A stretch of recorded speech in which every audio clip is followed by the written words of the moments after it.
Good morning, everybody. Looks like we had about 13 in the waiting room. Three have joined so far. Four. Perfect. We'll give everybody another minute or two to get in here. I do want to thank you for being early, for being on time, being here. All right, we have 9, 10. We almost got that waiting room into our session. Perfect. Looks like everybody's getting in. We're talking about unleashing your potential with zipForm. Lone Wolf Transactions zipForm Edition. All right, we've got a good group going here. I do want to do a little bit of housekeeping. You should all be looking at this at my screen on in the Zoom webinar. I want to point out the audio settings. If things are not sounding the way that they should, change your audio settings. Make sure that you can hear me loud and clear. And just so that I know everybody can hear me, can you raise your hand if you can hear the sound of my voice so that I know that I'm not speaking into the infinite void that is the internet? All right. People can hear me. That's good. Appreciate that. Now, I know that I asked you to raise your hand, and I do appreciate all of you doing that. But for the remainder of the session, I do want you to use that Q&A box. The Q&A box is how you're going to communicate with me.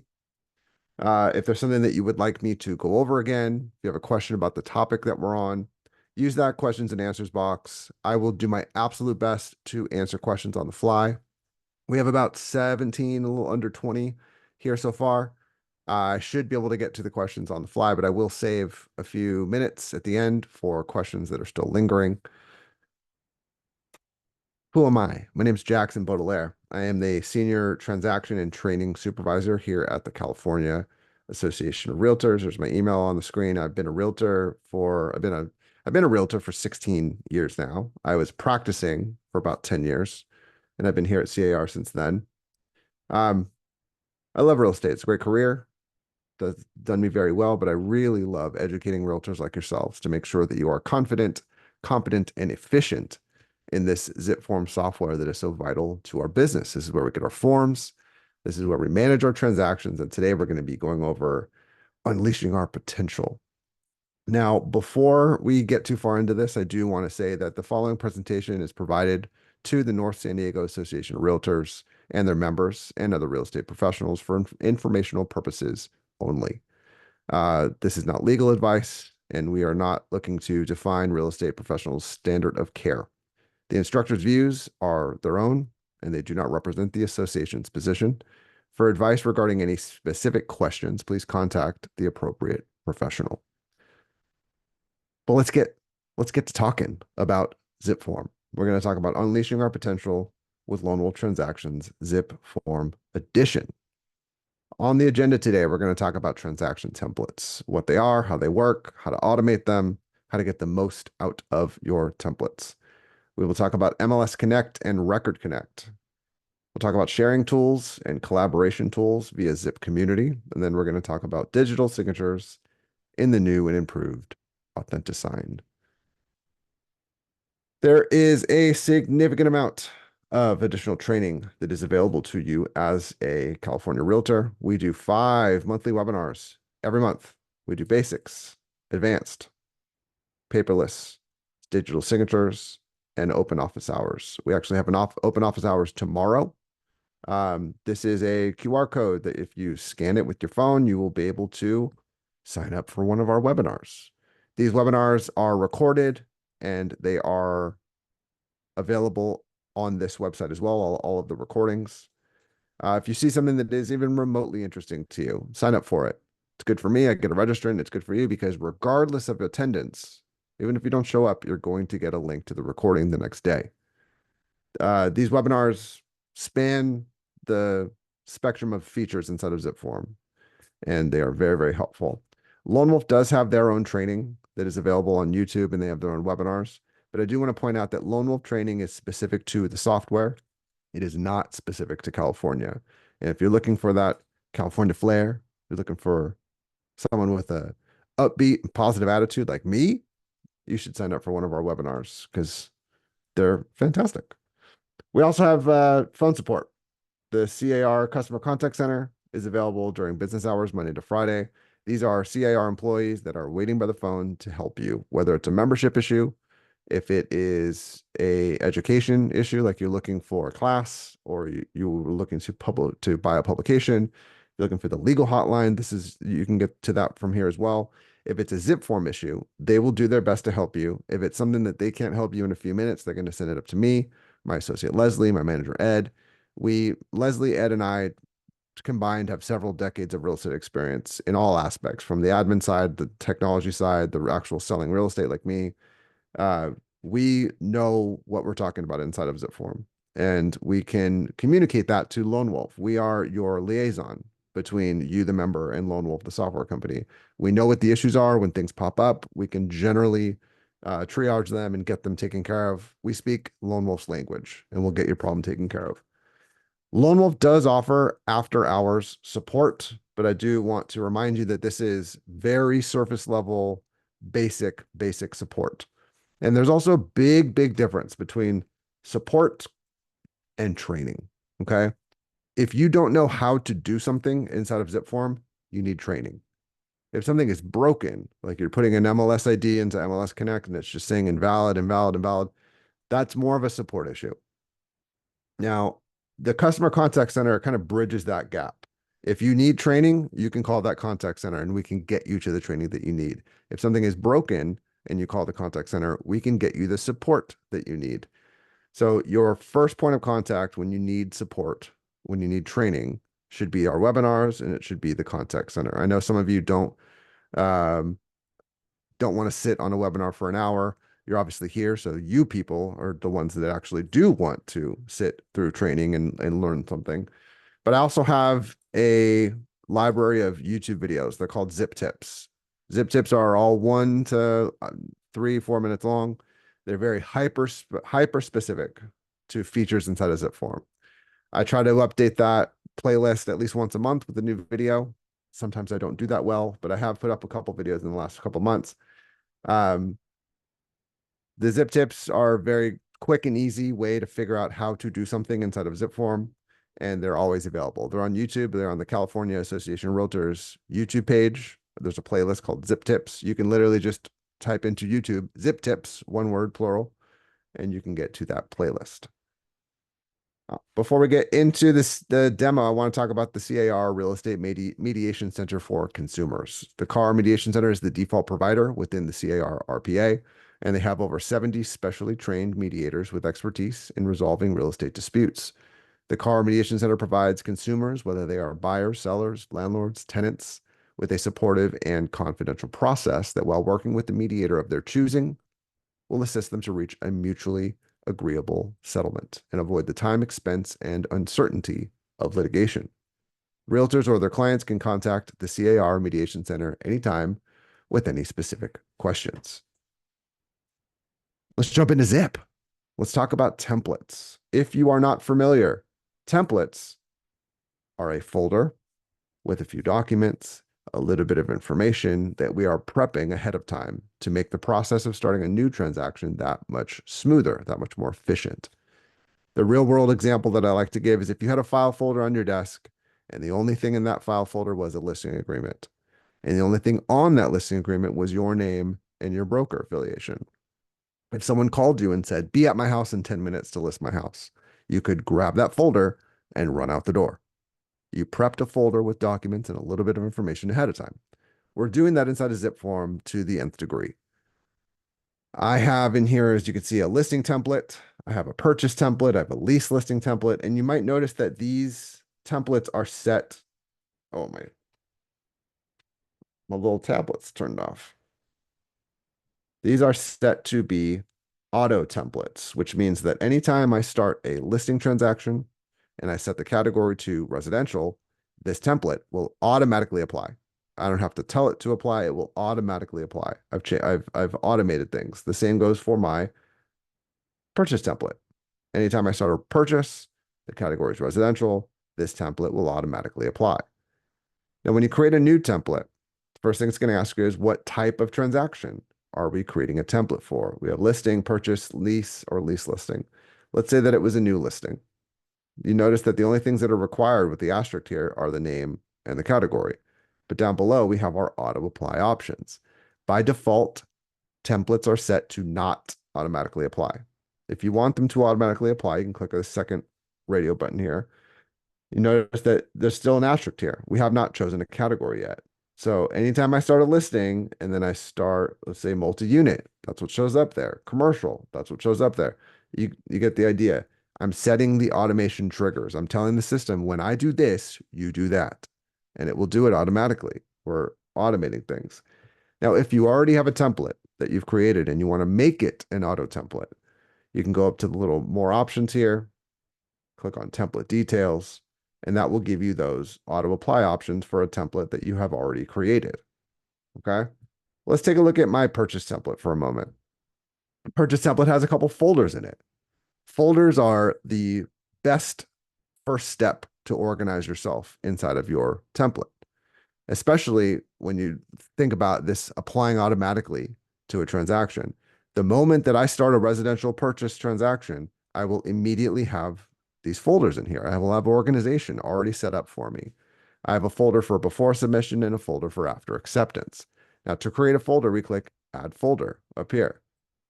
Give it a name, click OK, and you have yourself a folder. Easy as that.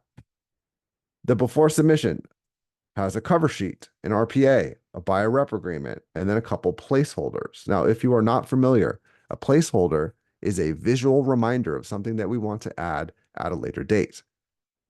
Obviously, there's no pre-approval or proof of funds form in the form library, but this is a transaction management system. We should be able to house and store every document that pertains to this transaction. So this is an empty, null spot to the dotted lines. This is just a reminder, a visual reminder that I am missing something. Now, for me, this works really, really well. I'm a visual person. I get distracted easily. I want to be able to see visually what I am missing in my transaction, and I can do that with the use of placeholders. To create a placeholder, we click Add Document. Click Create Placeholder. We have the name. We tell the system if it's required or not. We click OK, and you have a placeholder. We will look at how to fill those placeholders once we get into an actual transaction, because again, we don't work out of templates. We work out of transactions and we apply templates to transactions, but you start with the transaction itself. In my template, I've also added myself as a party. This is a purchase transaction, so I am in here as the selling agent. I do that so that I control the narrative. I control how my information shows up once we get into the actual transaction.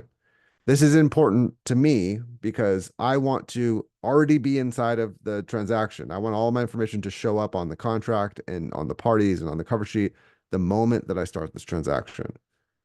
So I've looked at my parties, we looked at my documents. I also have a short checklist in my template. Checklists are very, very helpful for a lot of reasons. We can treat this like a glorified shopping list. When we create a new checklist up here, we name it, click save, you're going to get this top level kind of checklist. And we get a single category. It'll be untitled.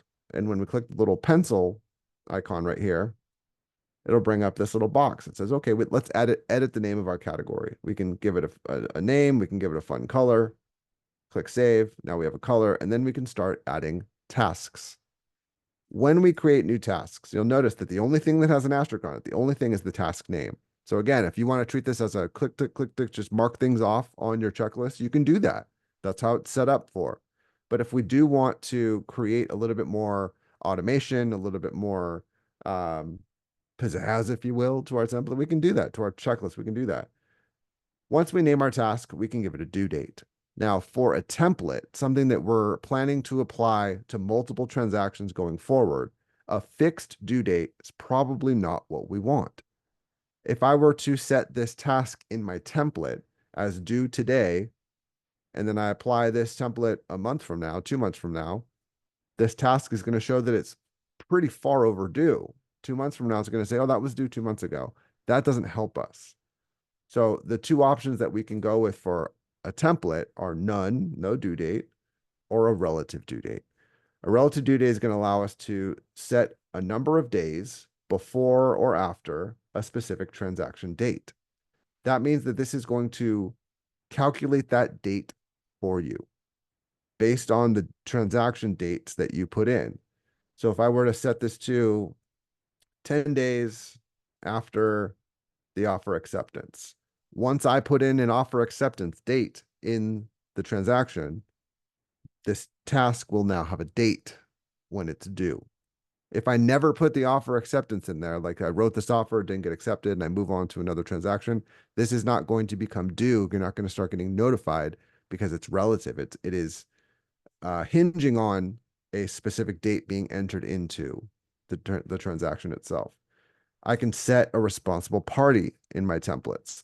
For me, I'm the only party that I've added to this template so far. So I can mark myself as the responsible party.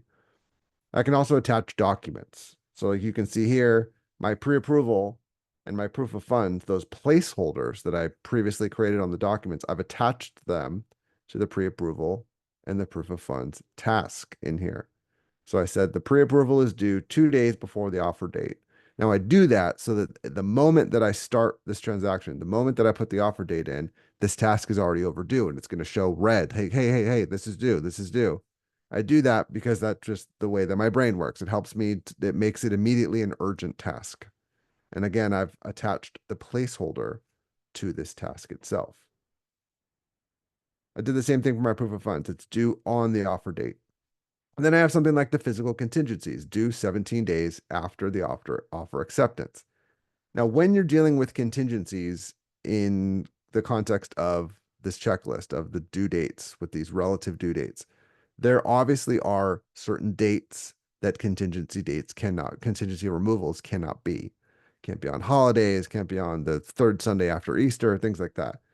So when you are dealing with a relative due date in conjunction with a contingency removal, you're probably going to need in the transaction, not in the template, you're probably going to need to go in and say, okay, 17 days after the offer acceptance, you're probably going to move it to a fixed date in the transaction once you figure out what that exact date is. But this is going to give you a very solid general idea of when that contingency will be based on the offer acceptance date. I've also put a little description in here. Make sure all the inspections and reports have been reviewed for my fiscal contingency to be removed. Now this one down here, this after offer category, I have a task here that says call your client, and I have it set to be 180 days after the closing date.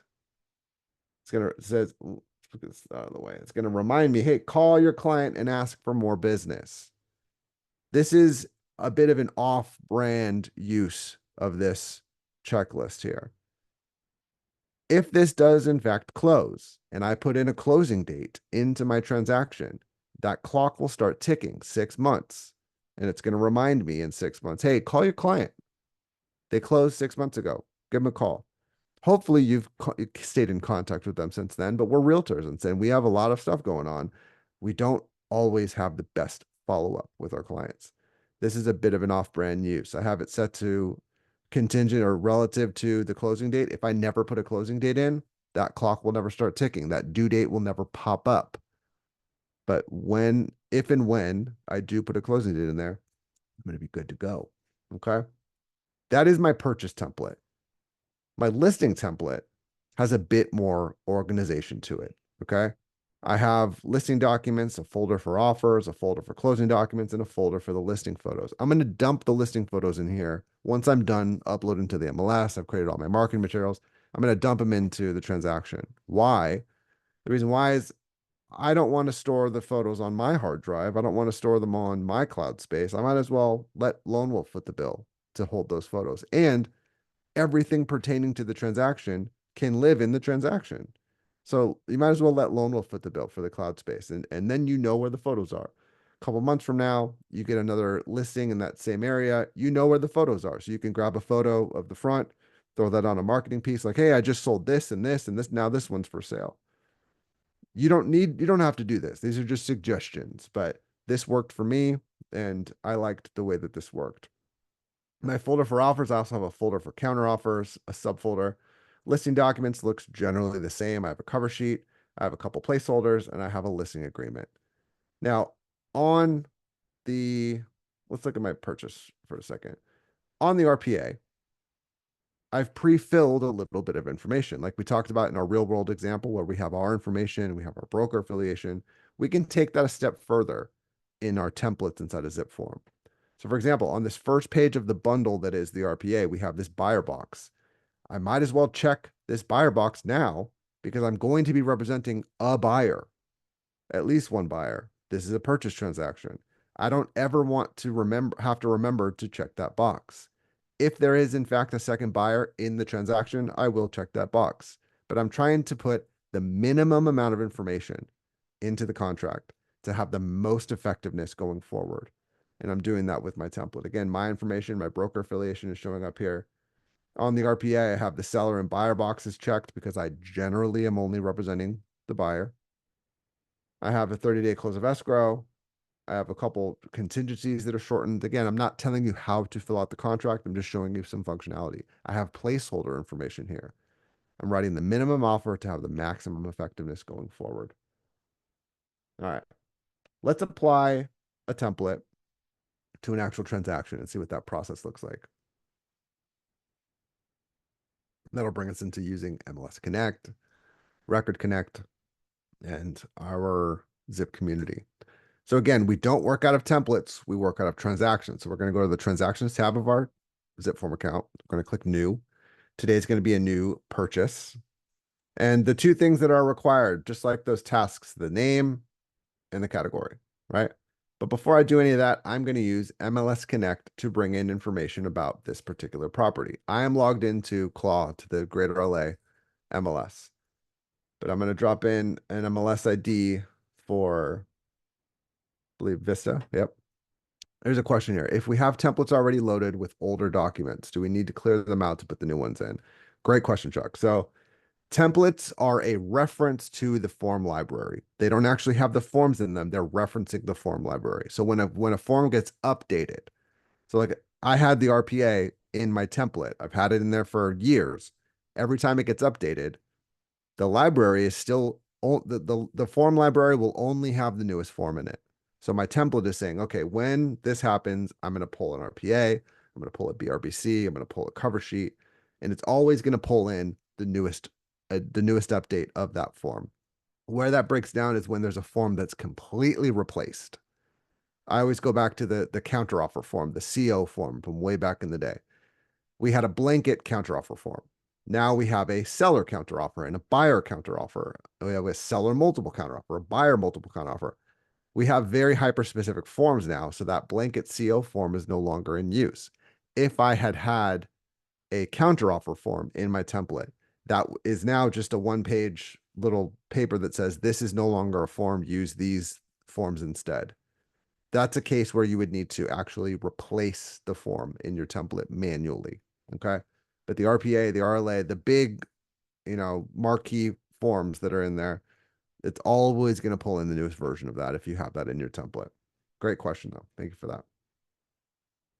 All right, so I'm going to pull in the information for this property from the MLS. It's going to bring in the address, city, state, and zip of the property. I'm going to use the address of the property as the name.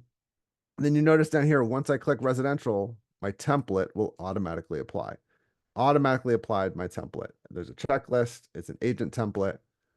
We're looking real good. So far I've put in the MLS ID that I found. I named the transaction. I gave it a category. Three things are going to happen when I click save. A new transaction will be created, number one. The template will add forms and my information to the transaction. And then MLS Connect is going to bring in property information.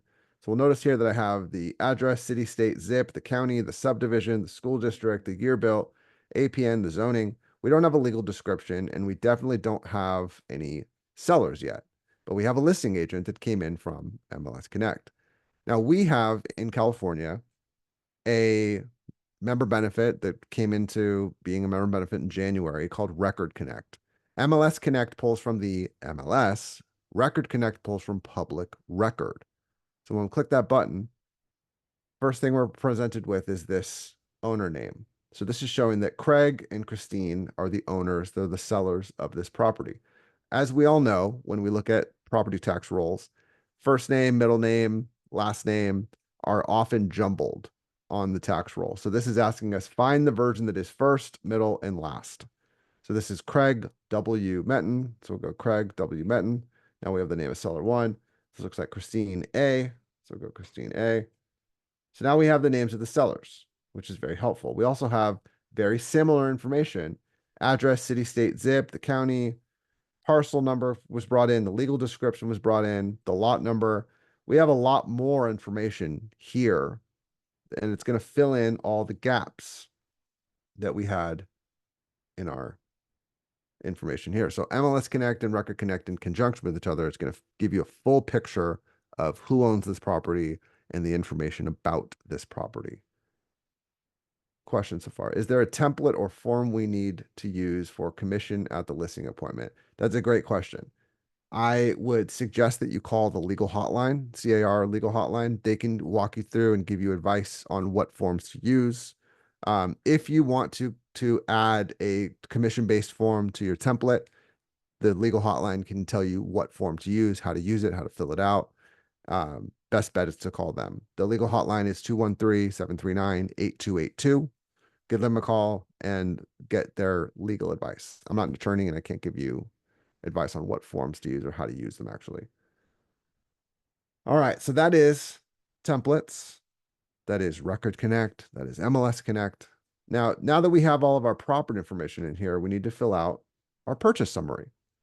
Now, you remember my checklist was based off of transaction dates, one of which is the offer date. So if we look at my checklist now, you'll see it looks very similar to my template. 2 days before the offer date, on the offer date. So far, all I have is a listing date. I don't have any tasks that are relative to the listing date. But when I put the offer date in on the summary here, let's say it's today, offer is going to expire tomorrow. This was listed for, what was it, 615. So we're going to come in at asking, which means that our deposit is going to be, what is that, 18,450? Yeah. Contract date's going to be today. We don't have a closing date. We don't have a possession date. We don't have an acceptance date. This is about all I can fill out so far, right? When we go to that checklist now, you'll see that my 2 days before offer date, these become dates and they're red and they show, hey, this is an urgent task. The pre-approval and the proof of funds are now top level urgent tasks, okay? Someone asked the legal hotline. Let me Google that for you. CAR legal hotline. 213-739-8282. All right. So on my summary here, filled in my property summary, filled in my purchase summary. Now I need to go to my parties. Now there is rhyme or reason to the way that zipForm is set up. We noticed that we did work on the summary page. Now we're going to work on the parties. Then we'll work on documents, and then we can start completing our checklist. We're going from left to right, just like we read and write, okay? Now that we go to the parties tab, we'll notice that we have seller one, seller two, listing agent, and myself, but I need to add my buyer to this transaction. Someone asked, can I add or delete specific items from my checklist within a transaction without affecting the template? Of course. Templates are like a stamp, a rubber stamp that you're applying to your transaction. You can make changes in the transaction and they don't affect the stamp. If I want to rub off some of the ink from the stamp on the transaction, I can do that. It's not going to affect the stamp itself, doing the same thing. So yes, most definitely. Great question though. All right, so I need to add a buyer. Now, if you notice, when I scroll through buyer 1, 2, 3, and 4 here, a little address book icon pops up. If you've never used the address book before, it's okay. Click on buyer 1, we fill in all their information, and then we have this little save to address book. And that's where we can save to our contacts inside of zipForm. Now, I've done a lot of business with this client, so we're going to bring in Ricardo's information. I don't need to save him again to the address book, but I do have this checkbox here that says invite to the transaction. And I'm going to check that box. You've probably seen it a million times and you thought, I don't know what that is. I'm not going to check that. Inviting to the transaction is our first touch with Zip Community. Okay. Once I click save, I'm going to get another dialog box that comes up that says, okay, what do you want to allow them to do? What are you permitting them to do? At this point, I don't want my client to edit anything. But I do want to give my client the ability to upload. And I'm doing that because my client is an engineer, doesn't trust email, he doesn't think it's secure. He wants to give me his bank statement, his proof of funds in a secure, encrypted manner. And I can provide that. Zip Community is a password protected, secure, encrypted portal where my client can upload from his computer directly into my transaction. It's not going through email. It's going from his computer into the transaction. And we can do that. Now, this is where the double negatives start. We're going to turn off the stop sharing date. By default, it's set to 30 days. I'm going to turn it off. And the reason why is at the end of the transaction, I'm going to share all of the documents that my client needs for their file via Zip Community. The same way that back in the day, I would have burnt a CD, given them a flash drive, given a Dropbox link or a Google Drive link to share the final file, the closing file with my client. I'm going to do that via Zip Community so that it's in a secure, encrypted, password protected environment. It's also branded to me. It's got my name and my phone number and my email as the agent, and they can access that as long as I turn off the stop sharing date. They will access that for as long as this transaction is active, which at this point is 7 years from now, which is pretty cool. Okay. What am I sharing? Well, my client does not like to see the RPA during the signing process. That's not he doesn't want that to be his first touch with the contract. He says, I want you to share it with me so that I can review it and take a look at it. And some agents would say, okay, I'm just going to save it as a PDF and I'll email it to my client. And there's nothing wrong with that inherently, but when you do that, you are locking that document in time. And what I'm doing with this is I'm allowing my client to view the form in its current state at every point as I'm editing it. So this is a portal, a very narrow permission-based portal into the transaction. I'm only sharing the RPA with my client at this point. I'm going to click save and send. Give them a little message here. Review the contract and let me know if there are any questions. Not review the contract. I'm going to email my client. That's going to send him a collaboration invitation. Now I can get to my documents. So you'll notice that I put in a lot of information into this transaction so far, and I have not touched the forms yet. I filled in all my information on the summary, on the parties tab. Now I've moved on to the documents. And for that reason, I'm not going to touch the cover sheet today. A lot of agents really love the cover sheet, and there's nothing wrong with the cover sheet. I am not a cover sheet user because the information that is in the cover sheet is also located elsewhere. It's on the summary, it's on the parties tab of the transaction. This is all pretty well filled out so far, and I haven't even touched this cover sheet yet. If you are a cover sheet user, more power to you. That's fine. There's nothing wrong with the cover sheet. The reason why I don't personally use the cover sheet is because in this day and age, in this market, we're seeing entities buying and selling real estate more than I ever did in my time. And the cover sheet does not allow for a signing representative, the person who is actually signing on behalf of the entity. So, for example, if I were to change this to Ricardo's trust, okay? So if this was the Ricardo Mendonca Living Trust, dated, let's go 8, was it 19th, 8/19, 2020,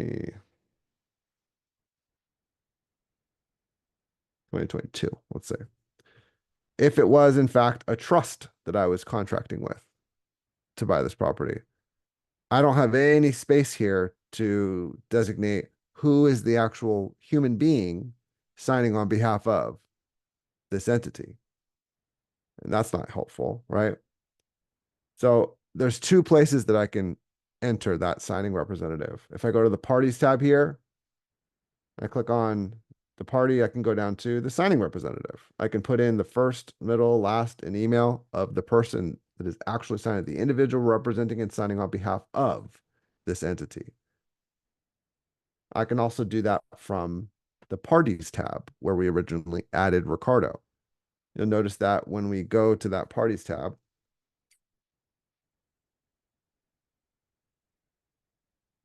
and we open up Ricardo's tile here, we have a signing representative. So I can say it's Ricardo, and we're going to copy his email address. So now I have the person actually signing on behalf of this entity. That makes sense? Okay. So now on the actual RPA, you'll notice that the trust is what shows up on the line. And as I go through and fill things out, like for example, I have a purchase price, I have an initial deposit amount, I need a loan amount. So if 18,450 was 3%, then we're going to go 184. So we're just going to say 495. Seems like a lot. Yeah, that's 20%. Perfect. And we have our 20% down. And maybe we had a lot to say in the additional financing terms. Maybe there was a long paragraph that we got from the lender to describe some of their finance terms. If I put a long multi-line response in that finance terms, I've overflowed this text field, but zipForm is looking out for me. If I preview this 27-page bundle that we have here, when we do that little print preview, we'll notice that this is a 28-page bundle now. And the reason why is that on this page, we see reference to the text overflow addendum, paragraph 1. So the RPA G2 additional finance terms down here on the TOA, we have the RPA G2 additional financing terms, and our entire response shows up here on the TOA. There's also a signature block. There's the name of our client, who is an entity. There's the names of the sellers. And this is attached to the bundle that is the RPA. If you try to email this, send it for signature, download as a PDF, it is going to be 28 pages, okay? So remember, I sent this to my client prior to making all these edits with the loan amount and the additional financing terms. If I had just simply saved a PDF and emailed to my client, they wouldn't see any of these changes that I've made so far. So my client got an email from me inviting him to collaborate, okay? There's my little message here, review the contract, let me know. When he clicks that view documents button, this is a deep link. A lot of information was carried through with that link, even though it doesn't look like it. We have a pretty generic zipformplus.com/community URL. If my client has never signed into Zip Community before, they're going to click create an account. But look, it already knows his name. It already knows that he's the buyer. It already knows his email address. It's going to suggest a username, and he has to create a password. If he really doesn't want to do that, he can use Facebook or Google to create what's called a single sign-on into Zip Community. Everything is branded to me. It's got the address here up at the top. It's looking good. A lot of information was carried over. Now, Mr. Ricky Rick has signed into this so many times before. So Rick is gonna always pass up Rick. There it is. Rick's gonna sign in. I'm going to get an email from the system the moment that he signs in to Zip Community. It's going to tell me that Ricardo signed in to the share successfully for the first time. Let's see what that looks like here. This is something that Ricardo logged in to the share successfully for the first time. So I'm getting confirmation that my client was able to get in.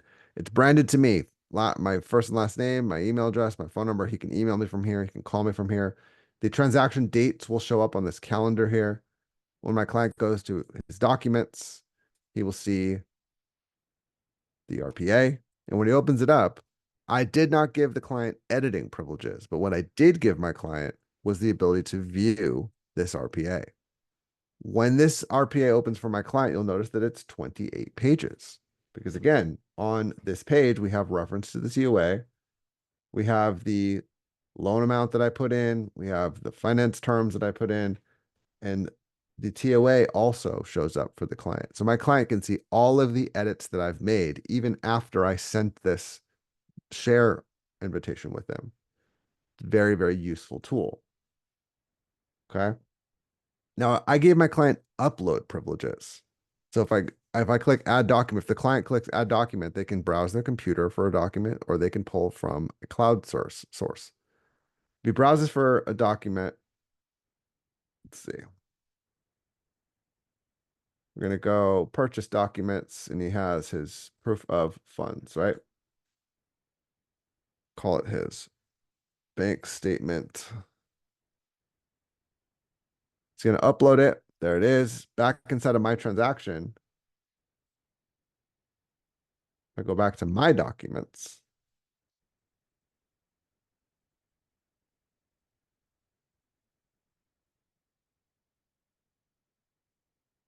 There's that bank statement. I also got an email letting me know that Ricardo added his bank statement to the transaction. So this went from the client's computer directly into my transaction. Didn't go through email. It was secure and encrypted the entire time. Now that I have this bank statement, I can fill this placeholder, which is the proof of funds. I have two ways that I can fill the placeholder. I can click and drag it onto that placeholder.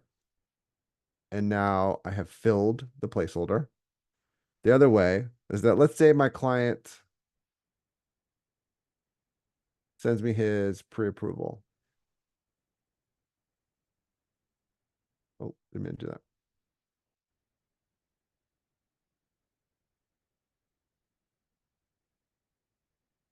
I have this pre-approval. I can click right on the placeholder itself and say fill with an existing document.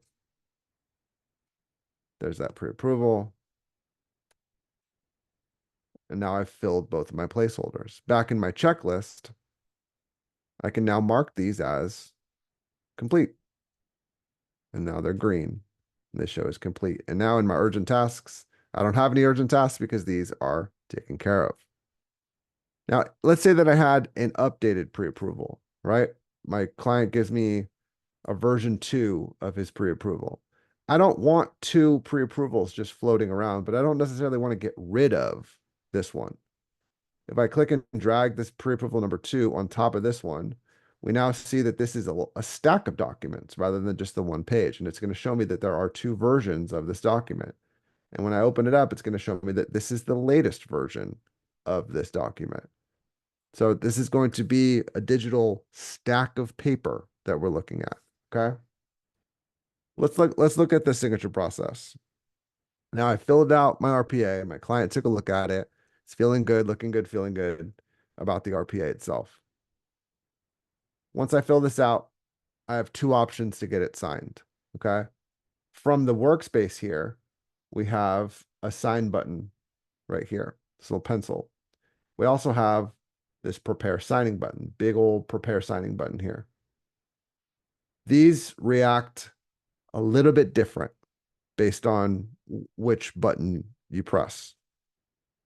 When you choose the sign button, you need to select what document you want to send. So let's say, for example, I had the buyer broker agreement as well as my RPA in here. If I click on this sign button, it's going to say, please select one or more documents. I need to actually select the documents that I want to send. So if I wanted to send both of them, I would need to check both of those boxes. If I click the prepare signing button up here, everything in the workspace is going to go regardless of what I've checked. It's going to send everything. It's a full flush. Okay.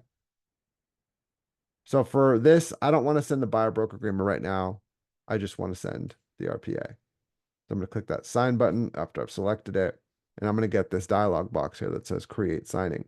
The signing name itself is going to be not only the name of the signing, it's going to be in the subject line of the email that the client receives. It's also going to be the name of the folder where the documents return. So it's important that we choose an intelligent name for this. Just like any business subject line, we want it to be short, clear, and concise. I'm going to say this is going to be my Vista purchase agreement. We're going to create that new signing. The next step that we get into is the actual signature packet creation process.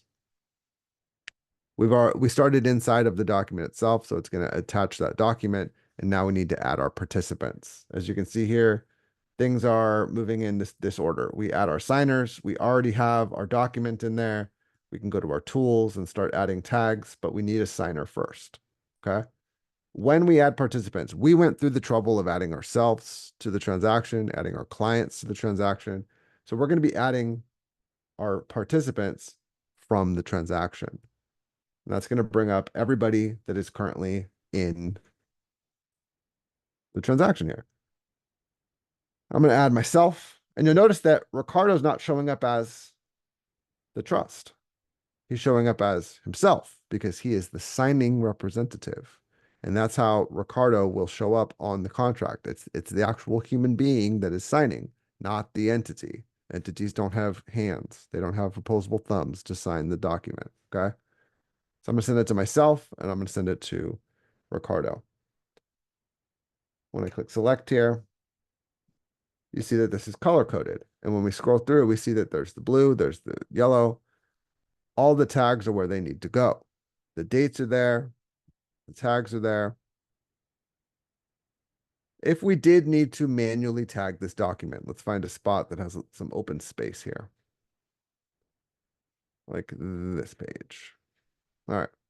So let's find some open space. So if I needed to manually tag a document, maybe this document, maybe a different document, I'd go to Tools. I'd make sure that I've chosen the right signer. So Ricardo's blue. Ricardo's going to sign here. I'm going to move the date over here. I want to know also what time he signed. So I'm going to pull the auto date. I'm going to pull his initials from here. I'm going to pull his full name, his email address, and then I'm going to give him a text line to fill in some text. Put it right there. You notice that this text line is blue. Ricardo's information is blue. This is a text field that Ricardo has the access to add the text to it. It's also set to be a required field and have a transparent background. Okay. I'm going to do the same, but for me, so everything's going to be yellow. So for example, I have my signature. We have the time. We have the full name, email address.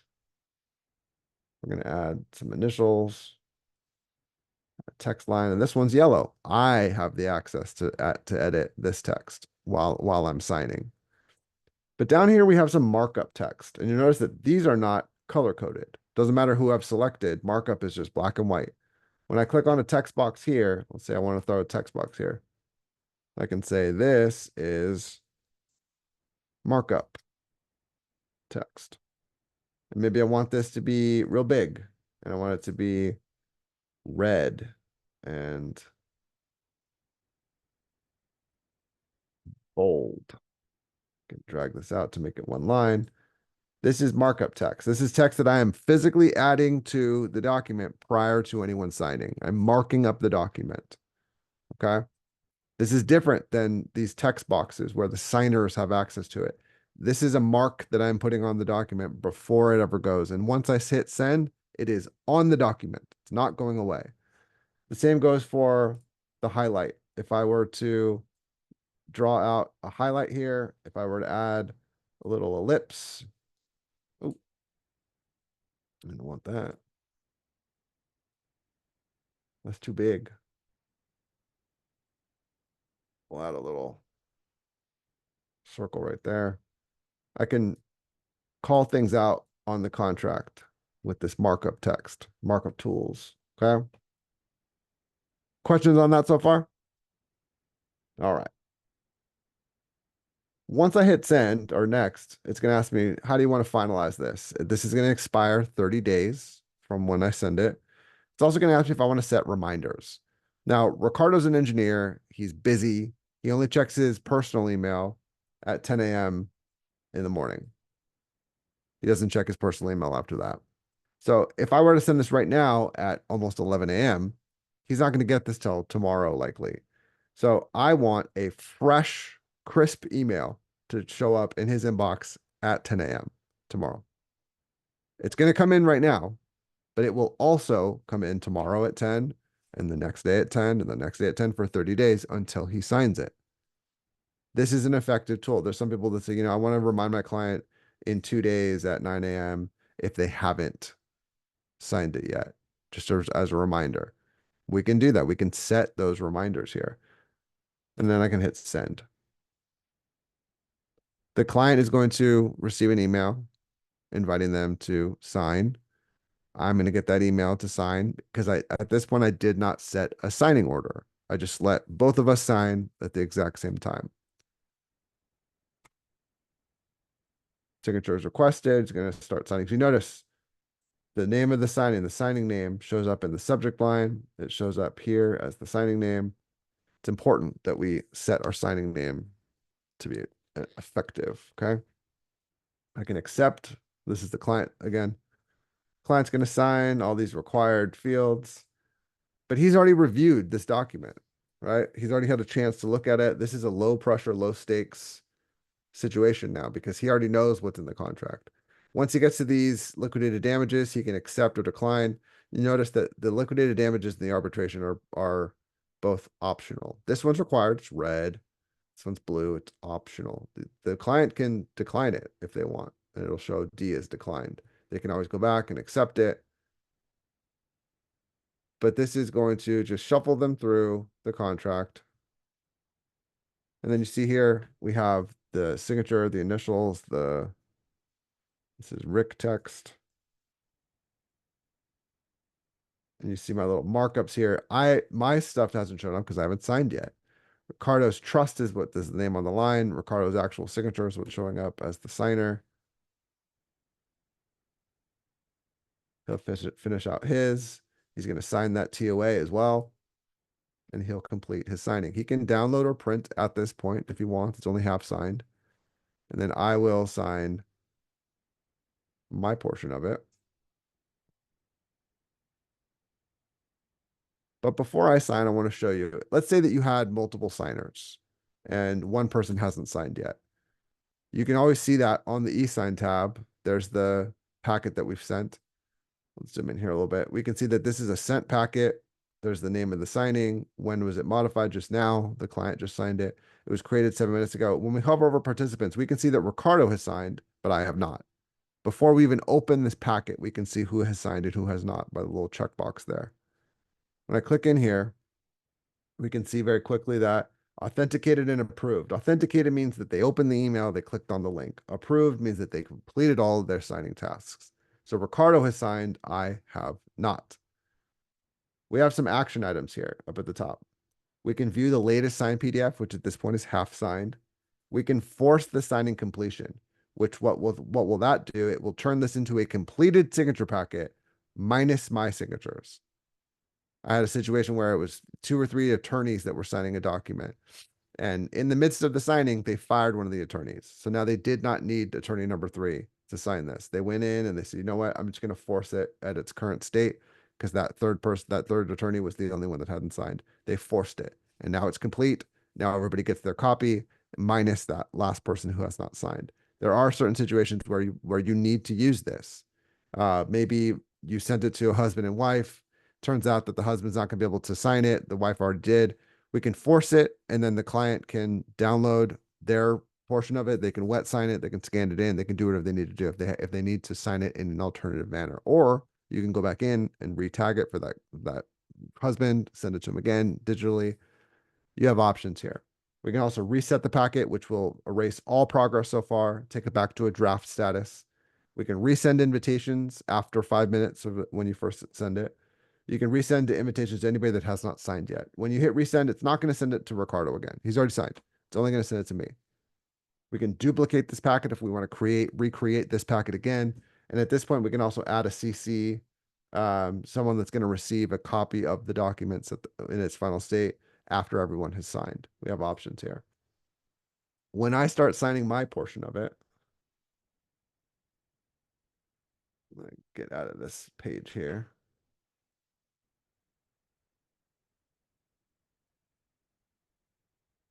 Sign my portion. There's me. There's that. This is Jack text. And you see that markup is still right there. Literally marking up the document. I'll complete my signing. And now this is fully signed. I can print. I can download it. It's going to come right back to my zipForm account. This sent packet will also show as signed. And after a moment, it will switch to completed. Let's give it a little Bit of a reshuffle here. Now it shows as completed. Everyone has signed, everyone's been approved. And now my action items are quite different. I have view the signed PDF, view the signed certificates, which is the receipt of the signing, or I can duplicate this packet. Now, in this last 4 minutes, I want to show you just one tip and trick for digital signature. So let's just assume that our client got their offer accepted. Okay. So I'm going to add a form like the AVID to the contract. We need, or to the transaction, we need the AVID, right? In the AVID, and pardon me, I'm not going to fill out any of the AVID. I'm just going to send it for signature to show you this. When I send this for signature, I'm just going to leave it as the name. Create a good signing name. Okay.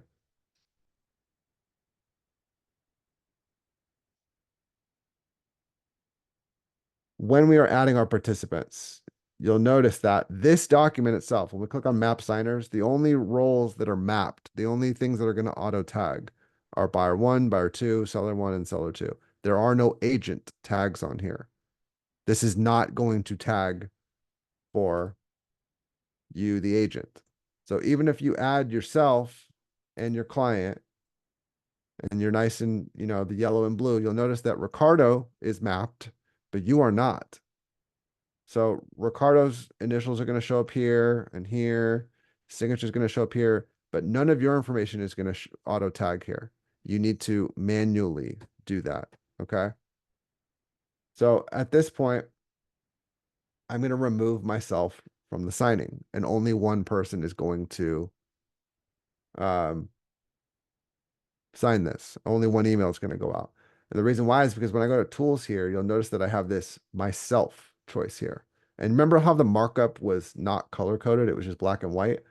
These are also black and white because I can sign right here without waiting for an email. So I'm going to pull my signature onto here. I'm going to accept those terms. There's my signature. There's my date. I can pull my full name out of here. I meant to put my brokerage in there in the editor, but I didn't do that. That's okay. The buyer's going to sign. The listing agent's going to sign. So when I hit next, only one email is going to go out, and that's to my client because I just signed this document. I didn't have to wait for the email, which is really helpful. There's that email with the AVID. And when my client clicks start signing, you'll notice that my signature is already there. The date's already there because I have already signed this. Now that the client does it, when they complete signing, now they can print or download it. It's fully signed. It's fully signed, which is pretty nice. Someone asked, why did I not use the pencil for that one? You went to the complete signing. I don't know what you're talking about, Chuck. We have 1 more minute. Let me show you. Let's look at another. All right. So in this lease transaction, I have a tenant, I have a landlord, and I have a listing agent. Chuck wants me to do the AVID again. We can do the AVID again.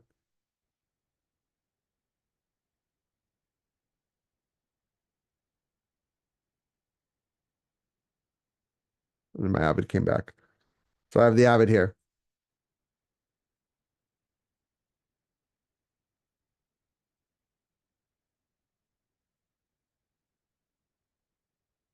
We actually filled this out this time.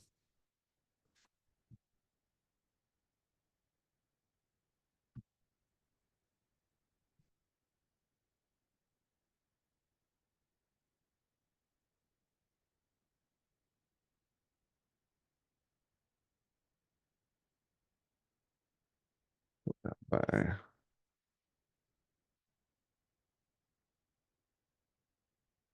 it's today at 11 a.m. and it was sunny.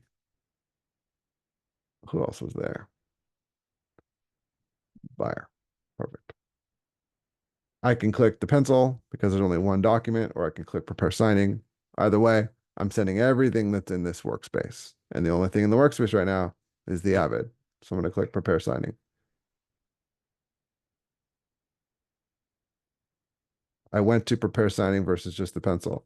So I only have one document in here. So for example, if I had an RPA and the buy rep agreement, let's say I had 3 documents in the workspace. If I were to hit the pencil, it's going to say, please select one or more documents. I only want the Avid, so I can do that. If I hit the workspace, or sorry, if I hit prepare signing, everything, all 3 are going to go. So I only want the one. But when you only have one in there, it doesn't matter which one you choose because there's only one in there. Okay. That's that. All right. We are at time. You guys have been great. If you do have additional questions, here is my email address. Email me and we'll get your questions taken care of. You guys have been great. I appreciate you all for sticking with me for the last hour. This is a fire hose of information. I get it. There's multiple things that I would have really liked to get into. All of our recorded webinars on car.org here, we go into hyper focused into just digital signatures or just zip community in our paperless webinar. There's a lot of really good stuff, but also on the zip tips, I have a YouTube video that's how to get your seller disclosures completed in zip community because we can give our clients editing privileges. Okay. Thanks so much for coming out. You guys have been great. I will answer whatever questions you have if you email me. Thank you for being here. I wish you a good day. I think Shirley can